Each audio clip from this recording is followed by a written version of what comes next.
above all powers, above all.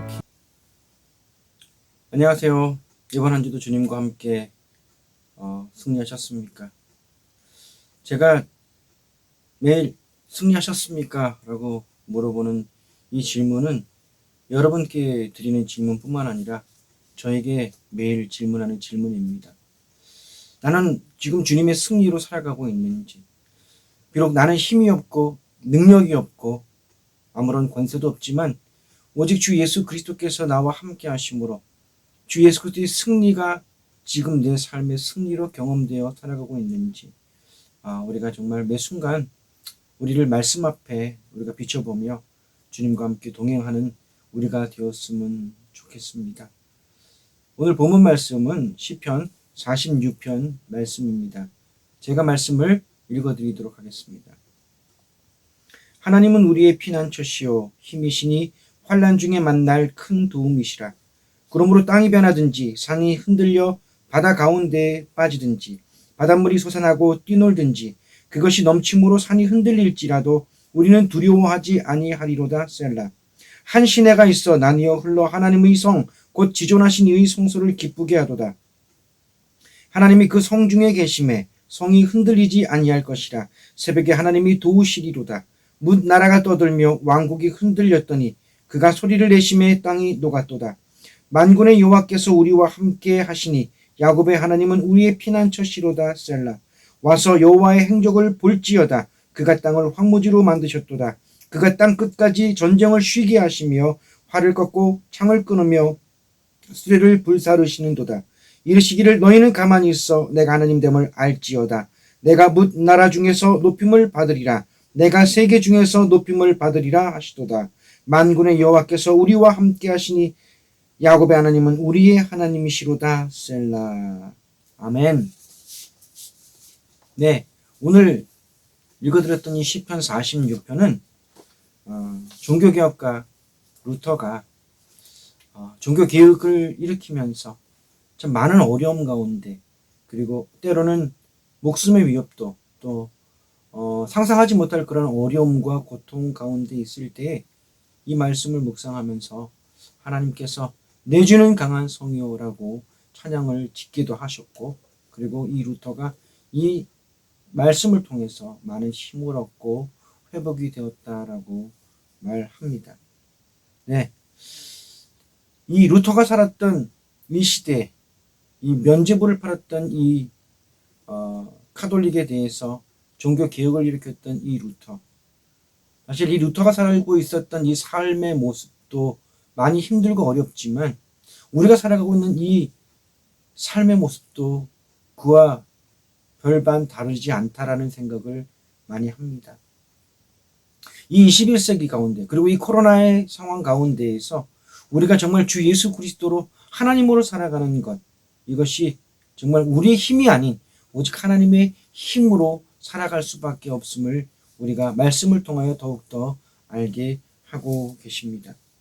먼저 오늘 본문 말씀 1절과 3절 말씀을 우리 같이 한번 볼까요? 하나님은 우리의 피난처시요 힘이시니 환난 중에 만날 큰 도움이시라. 그러므로 땅이 변하든지 산이 흔들려 바다 가운데에 빠지든지 바닷물이 솟아나고 뛰놀든지 그것이 넘침으로 산이 흔들릴지라도 우리는 두려워하지 아니하리로다. 셀라. 아멘.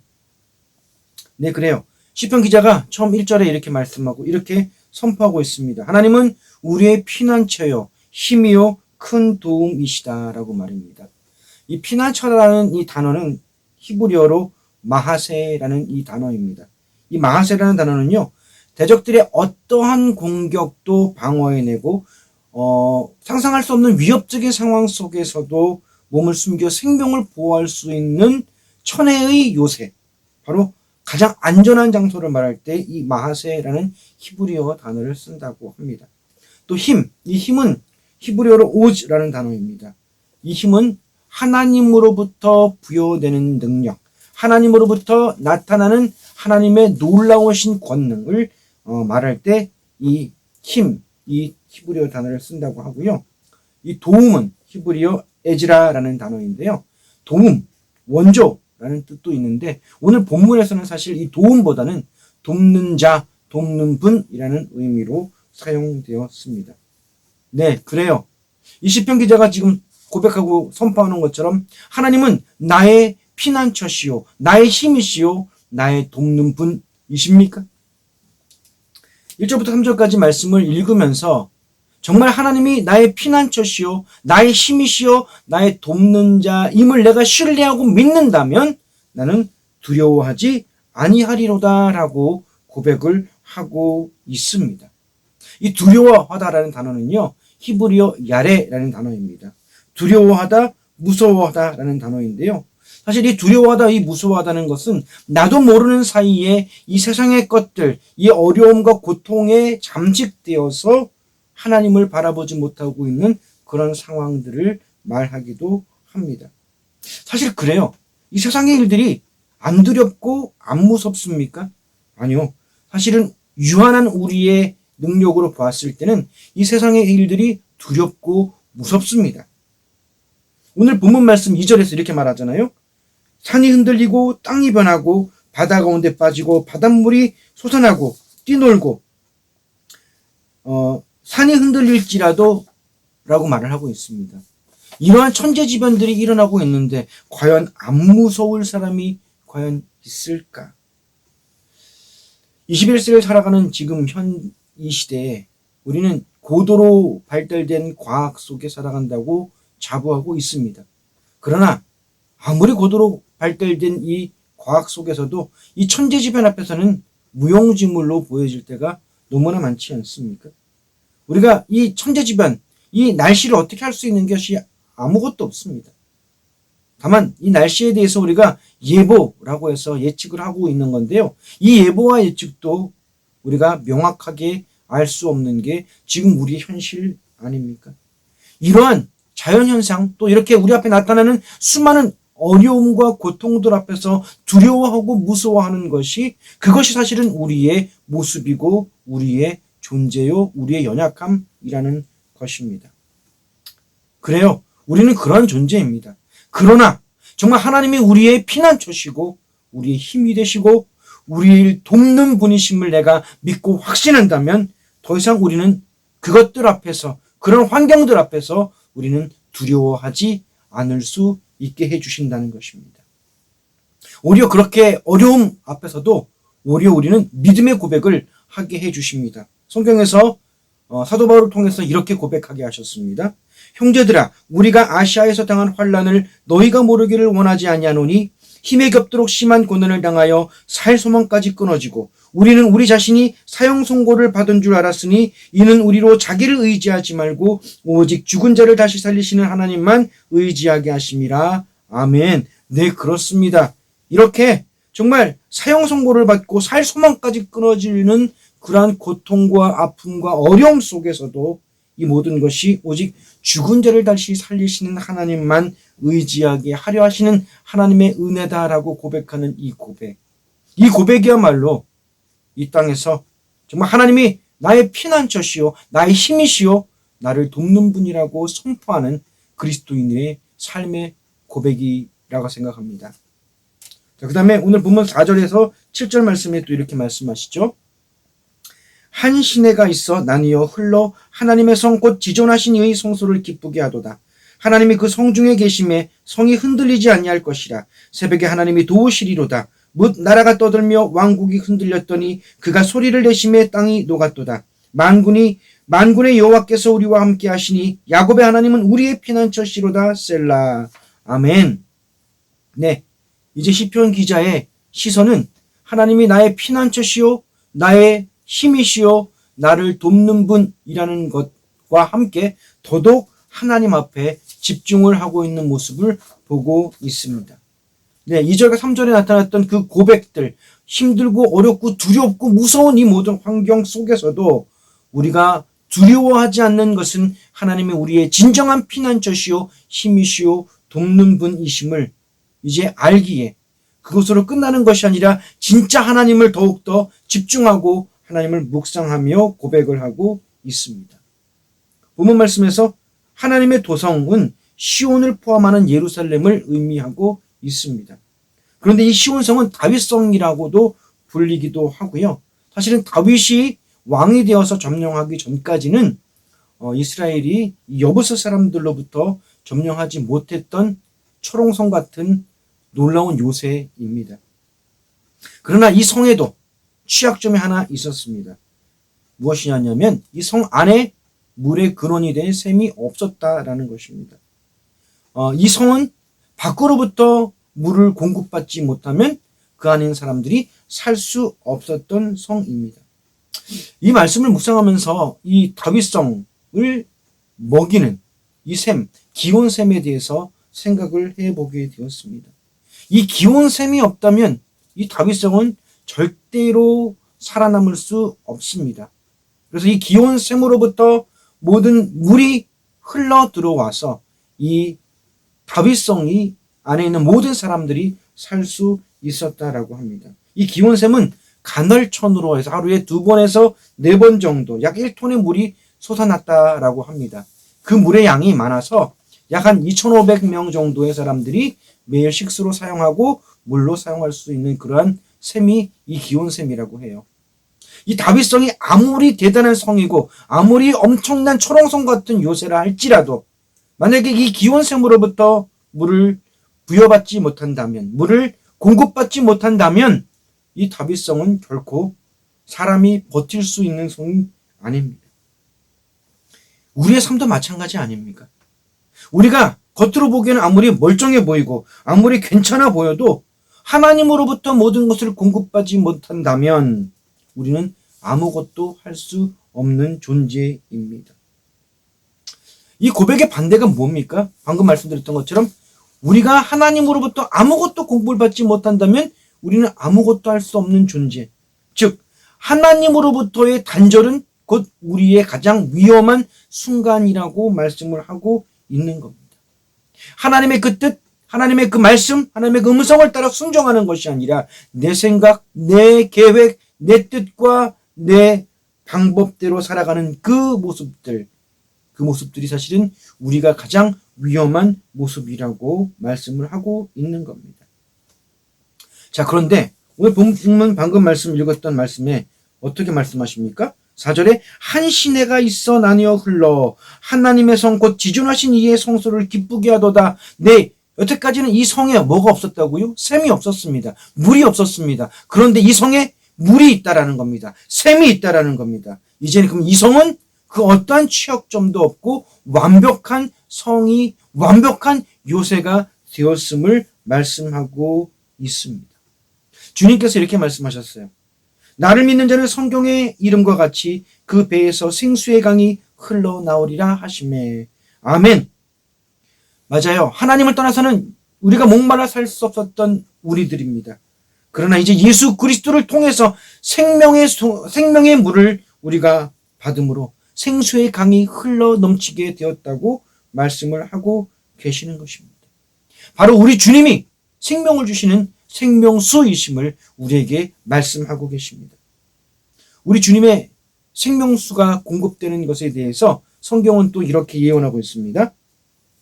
그날의 생수가 예루살렘에서 솟아나서 절반은 동해로 절반은 서해로 흐를 것이라. 여름에도 겨울에도 그러하리라. 스가랴서 14장 8절 말씀이고요.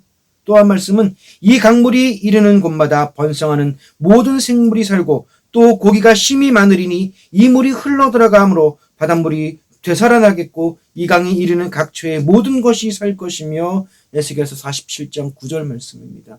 그래요. 이 생명수가 되신 예수 그리스도, 우리 주님을 통해서 이 모든 생명의 물을 공급받는 우리 모든 사람들은 이제 다 되살아날 것이고 이제 그 물로 우리는 생명을 살아가게 해 주실 것이라고 말씀하고 계십니다. 바로 이 생명수가 되신 예수 그리스도를 통해서 하나님의 이 완전한 성이 이제 온전케 되었음을 말씀하고 있습니다. 자, 또 그 다음에 오늘 본문 말씀에서 또 왜 이토록 안전하고 완벽하다고 선포합니까? 그 이유가 뭡니까? 하나님이 그 성중에 계시기 때문이라고 말씀을 합니다. 하나님이 계시는 곳, 바로 하나님의 임재가 있는 곳, 바로 그것이 하나님의 나라이기 때문입니다. 자, 그 다음에 하나님의 능력이 또 나타나지 않습니까? 어떤 능력입니까? 하나님 나라에 있는 우리를 공격하러 오는 대적들이 하나님의 소리를 듣고 녹아내린다고 말씀을 하고 있습니다. 이 녹다라는 이 단어는요, 하나님의 현현과 관계되는 표현이라고 말을 합니다. 그 어떠한 것도 하나님의 계획이 실현되는 것을 방해할 수 없는 모든 반대가 사라진 것을 뜻한다라고 이야기합니다. 사실 그래요. 처음에 세상이 이 왕국을 공격하였을 때는 이 왕국이 흔들리는 것처럼 느껴지고 보여졌을 수도 있지만 하나님의 음성 앞에, 하나님의 말씀 앞에서 그들은 결국 녹아져 내리게 되는 것을 우리는 말씀을 통하여 알게 하고 계십니다. 얼마나 놀랍습니까? 오늘 본문 7절과 11절에 반복해서 이렇게 하나님을 찬양하고 있습니다. 만군의 여호와께서 우리와 함께 하시니 야곱의 하나님은 우리의 피난처시로다. 셀라. 아멘. 네, 만군의 여호와는요, 이 세상에서 가장 강한 왕, 가장 용맹한 왕, 최고의 왕이라는 뜻이 이 만군의 여호와라는 단어입니다.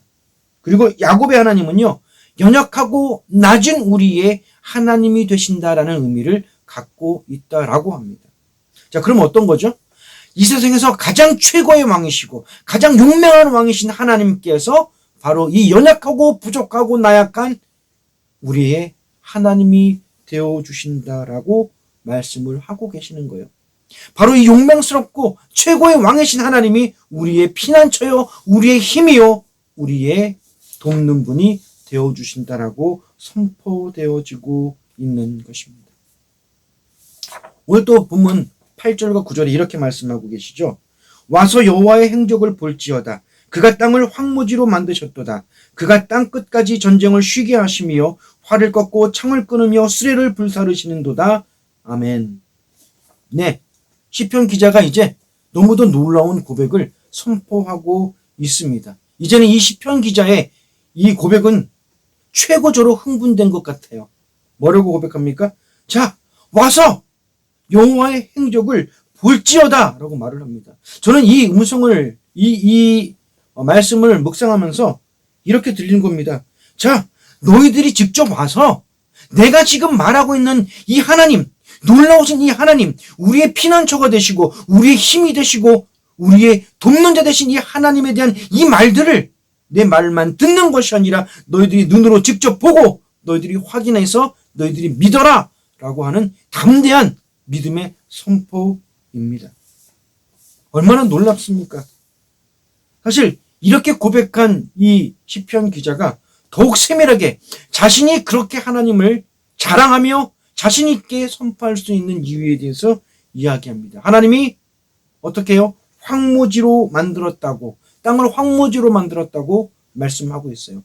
이 황무지라는 단어는 히브리어 샴마라는 단어인데요. 황무지, 황폐, 공포의 의미인데 오늘 본문에서는 이 하나님의 심판을 받아서 모든 것들이 무너진 이 세상을 의미하고 있습니다. 자, 보세요. 하나님의 백성인 우리들, 그리고 하나님의 계시는 이 시온성을 공격했던 사람들의 그 끝은 황무지로 변하는 것밖에 없다라는 것입니다. 자, 두 번째로 하나님께서 모든 전쟁을 쉬게 하셨다라고 말씀하고 있습니다. 이 쉬다라는 단어는요, 히브리어 샤바트라는 단어입니다. 쉬다, 중지하다 라는 단어 의미인데요. 모든 전쟁이 종결되었다. 근데 이 모든 전쟁이 그냥 종결된 것이 아니라 하나님의 승리로 종결되었음을 선포하고 있는 것입니다. 자, 세상이 어떻게 싸웠습니까? 세상에 의지했던 활과 창과 수레들은 더 이상 존재하지 않습니다. 하나님이 이 모든 것들을 다 태워 버리시고 없앤다고 말씀하고 계십니다. 세상에 의지했던 활과 창과 수레들, 사실은 이 모든 것들은 전쟁을 하는 도구들이었고요. 이 모든 것들은 자신들의 힘과 권력을 자랑했던 도구들이기도 하고요. 그리고 이 모든 것들을 통해서 남을 지배하고 남을 위협하고 살해하기도 했던 도구들입니다. 이제 위대하고 위대하신 하나님께서 이 모든 것들이 더 이상 존재하지 못하도록 모든 것들을 끝내버리신다라고 말씀을 하고 있습니다. 바로 그 순간이 어느 순간입니까? 또 우리 주님이 이 땅에 재림하시는 그 순간이시기도 합니다. 그래요. 이미 싸움은 우리 주님께서 승리하심으로 끝이 났습니다. 그러나 아직도 우리의 삶 속에서는 너무도 작지만 우리에게는 너무나도 버거운 싸움들이 일어나고 있습니다.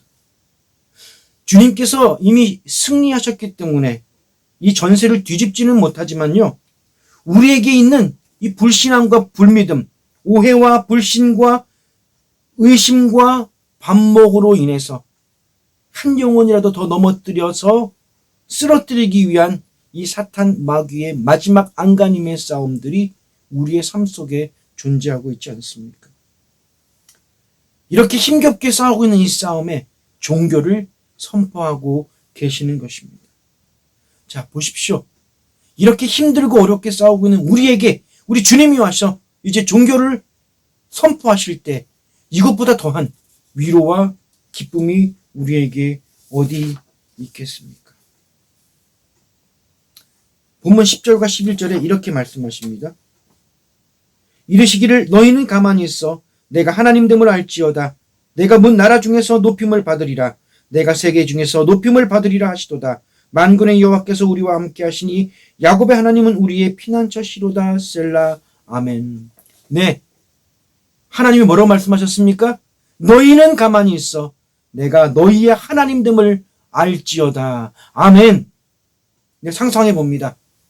방금 말씀드렸던 작은 전쟁이지만 우리에겐 너무나도 위협적이고 버거운 이 전쟁 속에서 지치고 힘들고 좌절하고 넘어진 우리의 앞에 승리하신 주님께서 우리에게 이렇게 말씀하십니다.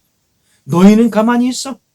내가 너의 하나님됨을 알지어다. 내가 너의 구원자됨을 알지어다. 내가 너의 피난처와 힘과 너에게 돕는 분임을 네가 알지어다라고 말씀하고 계십니다. 사실은 이 음성이 매일 아니 매 순간 우리가 주님께로부터 듣고 사는 그러한 삶이 되어야 할 것입니다. 가만히 있다라는 단어는요, 히브리어 라파라는 단어입니다. 일반적인 의미로는 가라앉다, 떨어지다, 낙심하다라는 의미인데요. 이 라파라는 단어의 궁극적인 원 의미를 사전을 보면 떠나보낸다라는 의미를 갖고 있다고 해요. 자, 그러면 뭘 떠나보낼까요? 원수들이 우리에게 싸울 때, 사단 마귀가 우리하고 싸울 때 갖고 있었던 활과 창과 수레, 우리도 어쩔 수 없이 활과 창과 수레, 세상과 똑같은 방법으로 혈과 육의 방법으로 싸웠던 우리들의 이 모든 모습들을 이제 떠나보내라고 말씀을 하고 계시는 거예요. 그냥 가만히 아무것도 하지 않고 가만히 있는 것이 아니라 우리가 지금까지 잡고 있었던 세상의 방법들, 지금까지 붙잡고 있었던 활과 창과 이 모든 수레의 것들을 내려놓고 오직 하나님만을 붙잡으라라고 말씀을 하고 있는 것입니다. 바로 우리가 지금까지 살아왔던 세상의 방법, 세상의 습관, 근심과 걱정, 이 모든 것들이 우리로 하여금 하나님을 바라보지 못하게 만들었습니다. 그러나 이제 그 모든 것들을 우리가 다 내려놓고 다 떠나보내고 오직 우리가 이 두 손으로 오직 하나님을 붙잡을 때 하나님이 진정 우리의 피난처시오, 우리의 힘이시오, 우리의 돕는 분이심을 우리가 경험하며 깨닫고 살아가게 하십니다. 이 말씀 앞에서 저는 나는 활과 창과 수레를 버렸는가? 질문 한번 해봅니다. 내 손 안에 있는 것들을 놓지 않으면 정말 나는 하나님을 내가 붙잡고 살아간다고 고백할 수 있는가? 우리가 아무리 아파도요, 우리의 몸을 진료하고 치료하도록 내어주지 못한다면 우리는 도움을 받을 수가 없습니다. 우리 하나님은 인격적인 하나님이시기 때문에 우리의 감정과 인격을 무시하지 아니하시고 우리가 하나님 앞에 문을 열기를 원하신다고 우리 요한계시록에서 말씀하고 계시지 않습니까? 주님이 우리를 앞에서 문을 두드린다고 말씀하지 않으십니까? 문을 열어드리는 것이 바로 활과 창과 수레를 내려놓고 주님을 영접하는 것을 말씀하고 있는 것입니다. 네, 우리가 이렇게 예수 그리스도를 나의 구주로, 나의 하나님으로, 나의 생명으로, 나의 모든 것으로 내가 온전히 받아들이며 그 예수 그리스도로 내가 살아간다면, 그리고 그 예수님이 나의 피난처요 힘이요 나를 돕는 분임을 내가 의심하지 않고 신뢰하고 살아간다면, 지금까지 우리를 흔들게 했고 우리를 두렵게 했고 무섭게 했던 세상의 창과 활과 수레는 더 이상 우리를 두렵게 하거나 무섭게 하거나 흔들 수 없음을 선포합니다. 그리고 이제 우리의 믿음은 그것으로만 끝나는 것이 아니라 세상을 향하여, 우리 자신을 향하여 와서 여호와의 행적을 볼지어다라고 고백하며 선포하는 담대한 믿음을 갖고 살아가라고 말씀하고 계시는 것입니다. 우리의 힘이 무엇입니까? 바로 진정 실제적이고 우리의 모든 삶의 주인 되신 하나님께서 정말 우리의 피난처요 힘이요 우리를 돕는 분으로 살아가는 우리의 이 삶이라는 것입니다. 우리가 살아가는 이 모든 삶들이 얼마나 고통스럽고 힘이 듭니까? 정말 하나님이 우리의 피난처시고 힘이시고 우리를 돕는 분이십니까? 그렇다면 이제 두려워하지 말고 이제 와서 여호와 행적을 볼지어다 라고 고백하며 하나님의 그 음성, 우리 주님의 그 음성, 너희는 가만히 있어 내가 너희의 하나님됨을 알지어다라는 하나님의 그 사랑의 선포와 그 능력을 매 순간 기억하고 묵상하며 살아갈 때 세상이 우리를 어찌할 수 없는 능력의 그리스도인으로 살아가게 해 주십니다. 우리 기도하겠습니다. 하나님, 세상의 것들이 우리를 두렵게 만들고 무섭게 만들고 힘들게 만들고 좌절시키게 만들기도 합니다. 두렵습니다. 무섭습니다. 그러나 이제는 하나님이 나의 피난처시오, 나의 힘이시오, 나의 돕는 분임을 확신하기에 더 이상 그것들이 나에게 두려움도 무서움도 아님을 고백합니다. 이제 아버지 하나님께서 나에게 행하신 이 모든 일들, 이 실질적이고 이 능력의 이 모든 권능의 일들을 와서 하나님이 행하신 것을 보라라며 담대히 선포하며 나가는 우리 모두가 될 수 있도록 하나님 역사하여 주옵소서. 어떠한 어려움이 와도 어떤 고통이 와도 어떤 힘든 일이 오고 또 사탄이 우리를 어떻게 위협한다 할지라도 우리 하나님의 음성, 너희는 가만히 있어 내가 너희의 하나님됨을 알지어다라고 말씀하셨던 그 하나님의 그 능력의 말씀을 기억하며 이제는 더욱 담대하게 이 땅에서 그리스도인으로서 살아갈 수 있는 우리 모두가 될 수 있도록 하나님 역사하여 주옵소서. 주님께서 우리 모든 것들을 주관하심에 감사드리며 예수님 이름으로 기도드렸습니다. 아멘. 네, 우리가 살아가는 삶이 두렵고 무섭고 매일매일이 너무나 힘겨운 삶의 모습일 수 있지만 우리가 진정 하나님이 우리의 피난처시고 힘이시고 우리의 돕는 자이심을 우리가 확신한다면 더 이상 그것들이 우리를 두렵게 하거나 무섭게 할 수 없음을 우리가 믿고 선포합니다. 코로나로 인해서 우리가 빨리 모였으면 좋겠다고 기도했는데요. 이제 3월 7일 주일부터 대면 예배를 시작해 보려고 합니다. 우리 함께 기도하시고 우리 3월 7일 날 2021년 첫 번째 대면 예배 우리 함께 모두 모여서 기쁜 마음으로 하나님께 영광 돌리는 시간 되었으면 더 좋을 것 같습니다. 이번 한 주도 주님 안에서 승리하시는 우리 모두가 되시길 주님의 이름으로 축복합니다. 감사합니다.